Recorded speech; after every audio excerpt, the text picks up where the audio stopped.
Hello दोस्तों, veterans नमस्कार।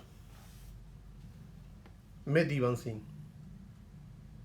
मैं बताना चाहूँगा कि आजकल बैंक पेंशनर्स में एक प्रकार का कन्फ्यूजन, चिंता ऐसा कुछ चल रहा है। जब भी कोई अच्छा बुरा काम होता है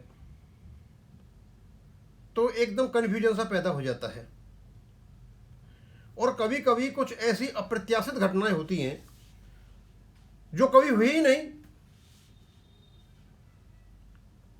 तो फिर स्वाभाविक सी बात है कि उसके कई अर्थ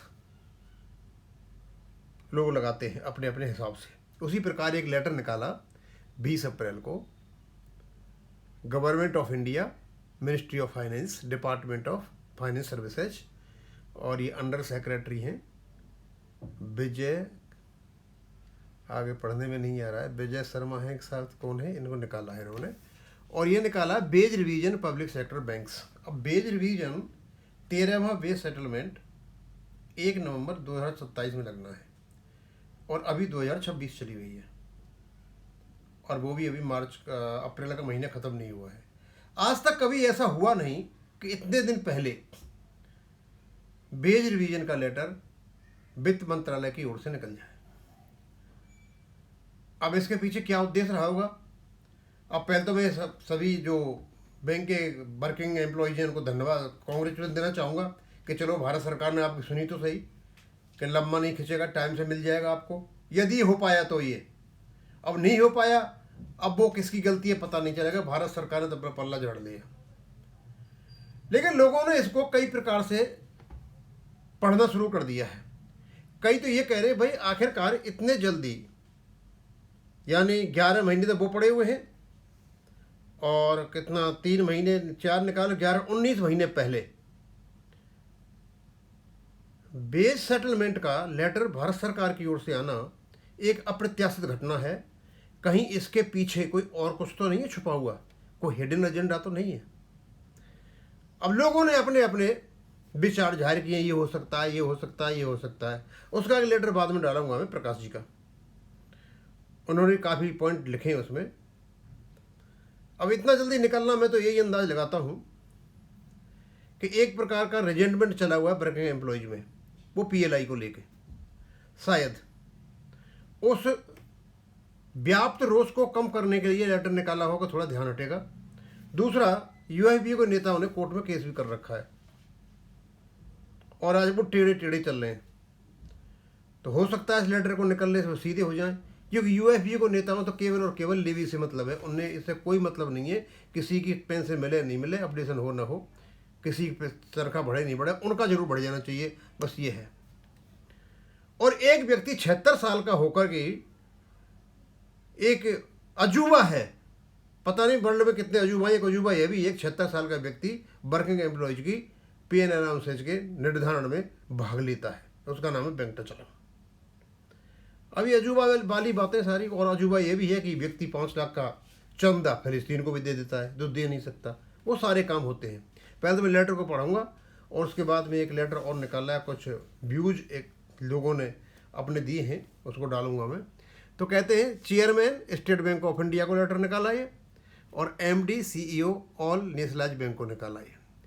beige revision in public sector banks, this is with reference to the 30th bipartite settlement and 10th joint note for wage revision of employees of the public sector banks, which is scheduled to take effect from 1/11/2027. It is noteworthy that the last settlement, the 12th bipartite settlement and 9th joint note, was concluded in a much shorter period of 14 months. Compared with the average of around 2.5 years of previous settlements. As the timely conclusion of the settlement is essential for maintaining industrial harmony, public sector banks are advised to initiate necessary measures to commence negotiation for impending wage revision. Considering the time frame taken for the previous wage settlements, public sector banks are hereby advised to complete the negotiation process with in A maximum period of 12 months, 12 महीने के अंदर अंदर इसको ख़त्म कर देना है। अभी तो 19 महीने पड़े हुए हैं।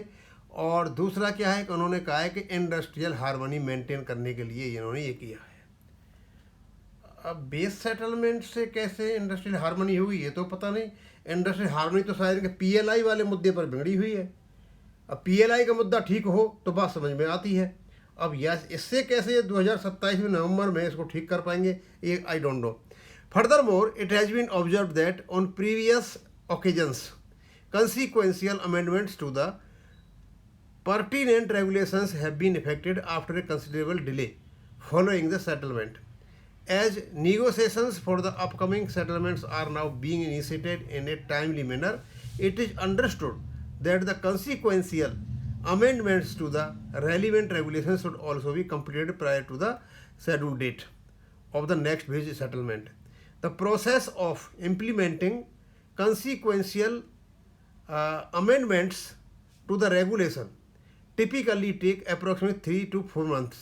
Therefore, it is advised that immediately upon the conclusion of negotiations, the bank may initiate the process of amending the relevant regulations so that the amendments process are completed well before the scheduled date of commencement of the next phase settlement, that is 1/11/2027.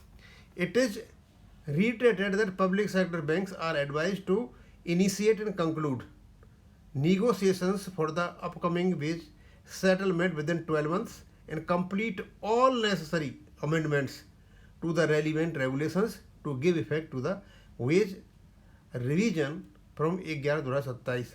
This is issued with the approval of the competent authority. ये सारा letter है और ये circulate हो गया है। तो भाई सबसे पहले तो हम अपने साथियों को जो सर्विस कर रहे हैं बैंकों में उनको कॉन्ग्रेचुलेशन देना चाहेंगे कि आपका जो बेस सेटलमेंट है वो टाइम से हो जाएगा और होना भी चाहिए। गवर्नमेंट ने कदम उठाया है तो बहुत अच्छी बात है, लेकिन इनके साइड जो इफेक्ट हैं, इतना जल्दी 19 महीने पहले लेटर निकालना, आखिरकार ये किस टेंशन को ख़त्म करने के लिए निकाला गया? एक तो इनका पीएलआई का टेंशन चला हुआ है। अब ये कहते हैं इससे इंडस्ट्रियल हार्मनी बनी रहेगी, तो मैं तो नहीं समझता कि आपका बेज रिवीजन से कोई इंडस्ट्रियल हार्मनी रहती है। जो 2.5 महीने साल बाद हुए, क्या उनसे कोई इंडस्ट्रियल हार्मनी खराब हुई?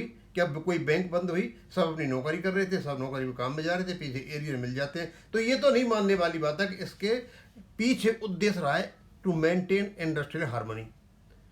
अब इसके पीछे उद्देश्य ये हो सकता है कि कई चीज़ें चली हुई हैं। एक तो आईबीए के पास कोई काम नहीं है। अब आईबीए को कैसे एंगेज किया जाए और दिखाया जाए कि हाँ आईबीए काम करता है, क्योंकि इनके ऊपर तलवार लटका रखी है बी बैंकर्स ने। और जो अपना लेबर कमीशन है, सेंट्रल लेबर कमीशन, उनकी यहाँ सुनवाई है, तो वहाँ ये दिखा सके भाई आईबीए जो है इस कामों को करता है, इन कामों में व्यस्त है। अदरवाइज आईबीए का कोई काम ही नहीं है कहीं किसी प्रकार का। एक और दूसरा क्या है मैं बताना चाहूँगा, इनका पीएलआई का मुद्दा अटका हुआ है। हो सकता है कि पीएलआई में जो रिजर्वमेंट हो रहा है उसको कम करने के लिए काम किया जा रहा हो। और दूसरा ये जो एमसी सिंगला वाला जो केस चला हुआ है, इसमें कुछ ऐसा लग रहा है कि जो हमारे सर्विंग एम्प्लॉय वो कुछ नज़दीक आते जा रही है, तो असर उन पर भी होना है कल पेंशन का, तो इससे थोड़ा सा उनको अलगाव करने की कोशिश की जा रही हो। अब रीजन चाहे कुछ भी हो, लेकिन 19 महीने पहले बेस सेटलमेंट का लेटर निकालना ये पच नहीं रहा है लोगों को। आखिरकार इतना जल्दी सरकार ने निकाला क्यों? लेकिन फिर भी चलो, हमारे भाइयों के लिए निकला है तो बहुत अच्छी बात है, जल्दी हो जाएगा उनका।